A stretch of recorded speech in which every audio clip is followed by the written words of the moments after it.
জননীং শারদাং দেবী রামকৃষ্ণ জগদ্গুরু পাদপদ্মে তয়োশ্রিতা প্রণমামি মুহুর্মুহু।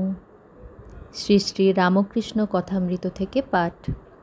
আদ্যাশক্তি ও অবতার তত্ত্ব।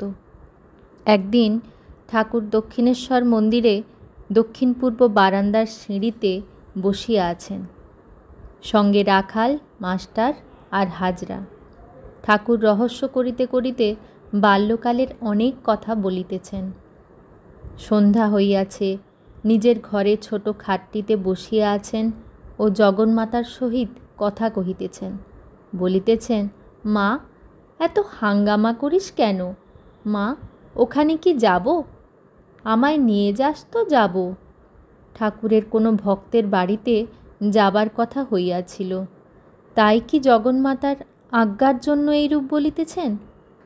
জগন্মাতার সঙ্গে শ্রীরামকৃষ্ণ আবার কথা কহিতেছেন। এবার কোনো অন্তরঙ্গ ভক্তের জন্য বুঝি প্রার্থনাও করিতেছেন। বলিতেছেন, মা, ওকে নিখাত কর। আচ্ছা মা, ওকে এক কলা দিলি কেন? ঠাকুর একটু চুপ করিয়া আছেন। আবার বলিতেছেন, ও বুঝেছি, এতেই তোর কাজ হবে।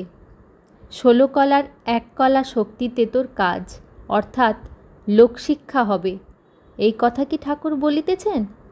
এইবার ভাবাবিষ্ট অবস্থায় মাস্টার প্রভৃতিকে আদ্যাশক্তি ও অবতার তত্ত্ব বলিতে লাগিলেন। যিনি ব্রহ্ম তিনিই শক্তি, তাঁকেই মা বলে ডাকি। যখন তিনি নিষ্ক্রিয় তখন তাকে ব্রহ্ম বলি। আবার যখন সৃষ্টি স্থিতি সংহার কার্য করেন তখন তাকে শক্তি বলি। যেমন স্থির জল আর জলে ঢেউ হয়েছে, শক্তি লীলাতেই অবতার। অবতার প্রেম ভক্তি শিখাতে আসেন।